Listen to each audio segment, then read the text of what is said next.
This isn't your average cartel story. What authorities discovered at a so-called ranch of horror in Mexico was a chilling nightmare. A dark truth buried under layers of fear, pain, and death. 10 individuals arrested. 10 lives shattered by the gruesome realities they helped perpetuate. 10 men found guilty of murder, but behind their convictions lies a horror far darker than anyone could have imagined. The Ranch of Horror. It sounds like a twisted urban legend, right? But in this case, it's all too real. This ranch, located deep in the Mexican countryside, was the hub of an operation so brutal, it's been likened to a twisted scene straight out of a horror film. The place was under the control of a drug cartel with ties to Mexico's most dangerous crime syndicates. But what the authorities found inside wasn't just drugs or weapons, it was something far more disturbing.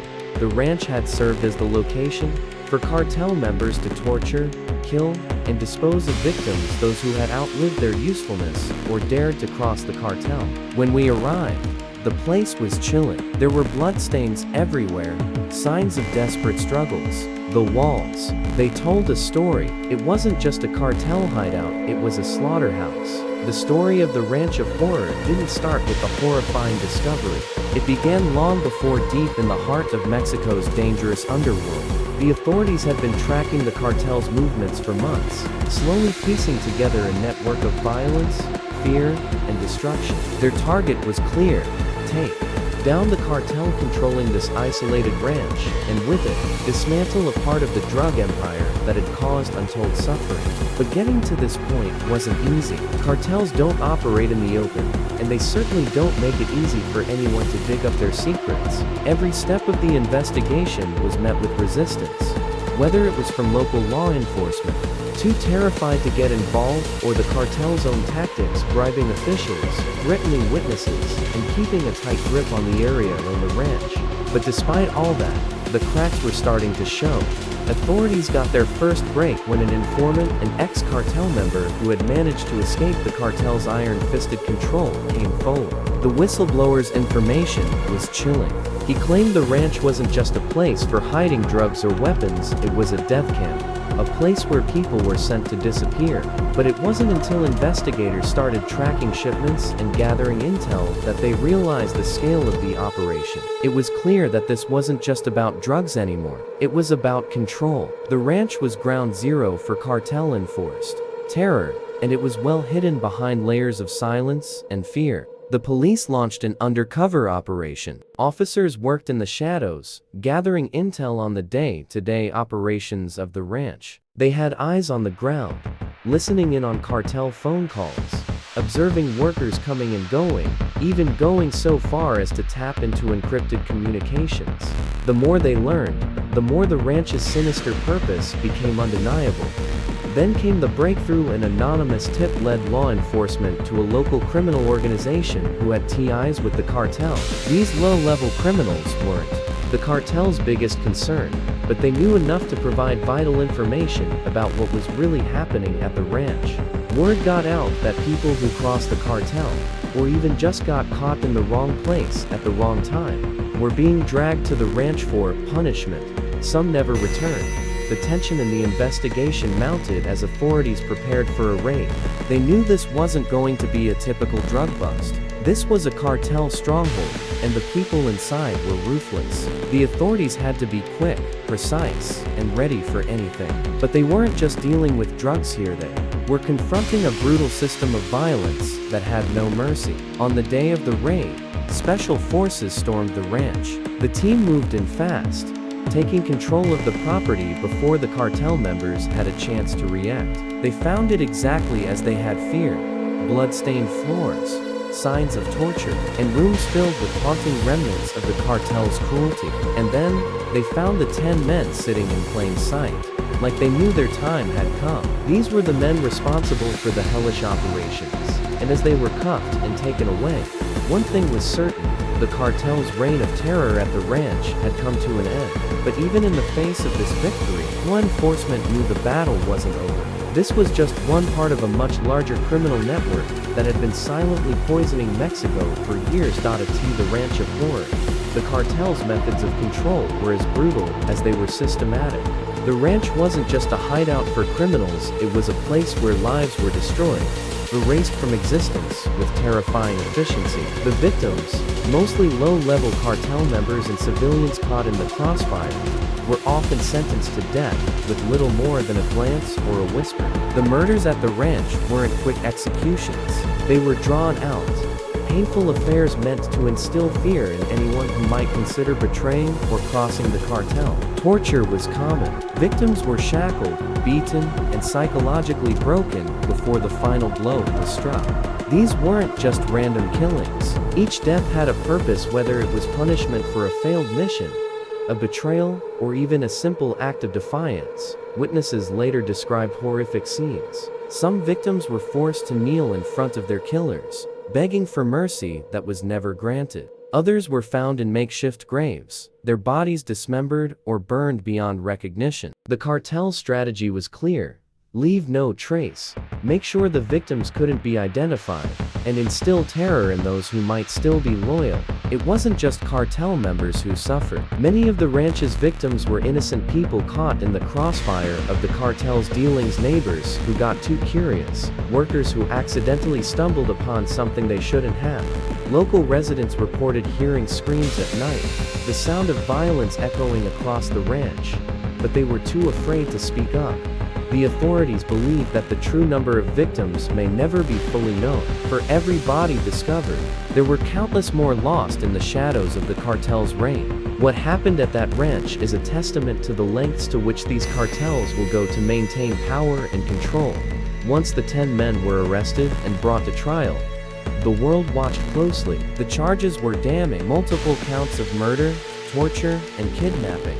But what followed in the courtroom was a complex web of deception, denial, and shocking confessions that only deepened the public's fascination with the case. From the start, the defense tried to paint a picture of desperation. The accused cartel members claimed they were just soldiers, forced to follow orders from higher-ups in the cartel. Their defense lawyers argued that they had no choice but to obey, citing threats to their own families and lives if they refused. But as the trial unfolded, it became clear that these men were far from innocent. Their testimonies didn't line up with the damning evidence collected by the authorities, including surveillance footage, forensic evidence, and witness statements from former cartel members. In the heart of the trial, one defendant, his face twisted with guilt, finally broke under pressure. He confessed to his involvement in the killings, detailing the gruesome processes they had used to dispose of victims at the ranch. His words sent shivers through the courtroom. He spoke about the torture, the fear, and the twisted rituals the cartel employed to keep its power intact. His confession was a moment of grim revelation, but it wasn't enough to spare him from the consequences of his actions. Family members of the victims filled the courtroom, their faces a mix of grief, anger, and disbelief. Some were too shaken to speak, but others made emotional statements, vowing that justice would be served. The courtroom was tense, with every new piece of evidence and testimony pulling the audience deeper into the twisted reality of what had happened at the Ranch of Horror. As the trial progressed, it became clear these men were not mere pawns. They were active participants in the cartel's reign of terror, and the law would not let them escape justice. After weeks of intense courtroom drama, the trial of the 10 cartel members arrested at the Ranch of Horror finally reached its conclusion. The evidence against them was irrefutable: torture, murder, and systematic brutality on a scale few could even comprehend. When the judge delivered the verdict, it was clear that the scale of justice would be unforgiving. Each of the 10 defendants was found guilty on all charges, with sentences that ranged from decades behind bars to life in prison. But the impact of their convictions would extend far beyond the courtroom.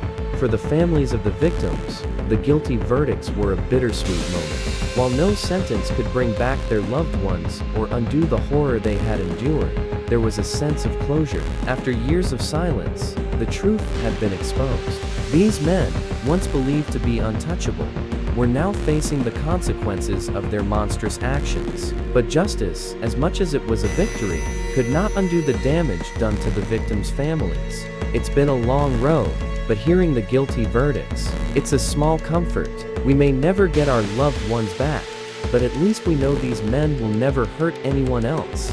The sentencing was broadcasted across the nation, and the public's reaction was fierce. Many were satisfied that the cartel had been dealt a blow, but others feared that the trial was only a small skirmish in a much larger war. The cartel still held a massive grip on large parts of Mexico, and while the Ranch of Horror had been shut down, there was no illusion that the cartel's reach was over. Local law enforcement and federal agencies had made significant progress, but the path to eradicating cartel influence was still long and perilous. While the 10 men behind bars were now facing a lifetime of imprisonment, there was still the looming question: who else was involved?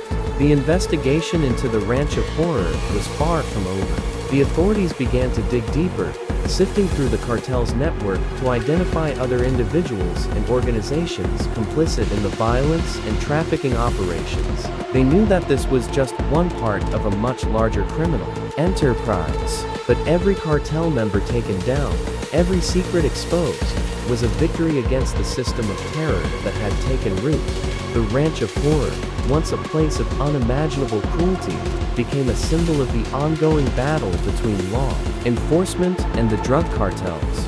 But it also stood as a grim reminder of the power these criminal organizations held over communities, spreading fear and violence with impunity. The ranch itself, once a thriving hub for the cartel's operations, was now a cold, abandoned site, a reminder of the lives lost and the families torn apart by its existence. Even as the dust settled, the cartel's hold on Mexico remained strong. New alliances were forged, new hideouts were created, and new criminals rose in the wake of the old ones. The war against the cartels was far from over. The public knew that while the 10 men had been sentenced, the true cost of their crimes couldn't be measured in years behind bars. The families who had lost everything would never forget, and the fight for justice would continue. As for the cartel members, their lives had changed forever. Behind the prison walls, they would live out their sentences in isolation, haunted by the horrors they had orchestrated. But even locked away, they would never escape the repercussions of their actions. Their involvement in the Ranch of Horror had sealed their fate, and the story of their crimes would echo for years to come. And in the shadows of Mexico, the cartels continued to evolve, pushing the boundaries of violence, corruption, and control. But the message was clear. The law was closing in. It wasn't over yet. While the conviction of the 10 men involved in the Ranch of Horror marked a significant moment in the fight against drug cartels in Mexico, the case highlighted a much deeper, more troubling issue: the pervasive and insidious influence these criminal organizations hold over the country. The trial and its aftermath are but a small chapter in the ongoing war against the cartels, a war that has cost thousands of lives, destabilized entire regions, and left a legacy of fear and corruption that runs deep within the country. Mexico's drug cartels have grown into powerful empires, operating not just on the fringes of society, but at its very core. These cartels wield an extraordinary level of influence, with tentacles reaching into law enforcement, local governments, and even major industries. The fact that the Ranch of Horror was able to exist for so long, unchecked, points to the entrenched corruption that facilitates cartel activity. It's not just the fear these cartels instill, it's the fact that they have the ability to cripple the systems meant to protect the public. When authorities are afraid to act, when informants disappear, when witnesses are silenced, these cartels are allowed to operate with impunity. The Ranch of Horror, with its grisly operations, was not an isolated event. It's part of a larger, systematic problem. The cartel's ability to control rural areas, often forcing local populations into submission, makes law enforcement efforts even more complicated. In many of these regions, people live in constant fear of retaliation, knowing that speaking out could result in their lives being taken. Entire communities have been under the thumb of the cartels for years, making it incredibly difficult for authorities to intervene. The question that lingers in the aftermath of this case is not just how to convict the perpetrators, but how to break the cartel's stranglehold on these vulnerable areas. This case is just one example of how cartels operate in Mexico. They don't just deal in drugs, they deal in control. And until we can take away that power, this fight will be never-ending. While Mexico's government has made strides in tackling the cartel problem, it is clear that the nation remains deeply divided on how to address the issue. Some argue for a more militarized approach, sending in the army to dismantle cartel strongholds. Others advocate for a focus on tackling the root causes: poverty, lack of education, and corruption that breeds criminal activity. But no matter the approach, the problem is far too deep-rooted to be solved overnight. The Ranch of Horror also shed light on the transnational nature of cartel activity. These criminal organizations don't just operate within Mexico's borders. Their operations extend into the United States, Canada, and beyond, with drugs, weapons, and money flowing across borders at an alarming rate. The international community has an undeniable stake in addressing cartel violence, as the effects reverberate far beyond Mexico's borders. The flow of illegal drugs into the U.S. and the accompanying violence spills into neighborhoods, corrupting governments and destabilizing regions across the globe. But there's more at stake than just drugs. The cartels are involved in everything from human trafficking to arms smuggling. Their reach is vast, and their methods are becoming more sophisticated by the day. The ranch was not just a murder factory, it was part of a much larger operation that spanned across international borders, affecting global security. The Ranch of Horror is a wake-up call.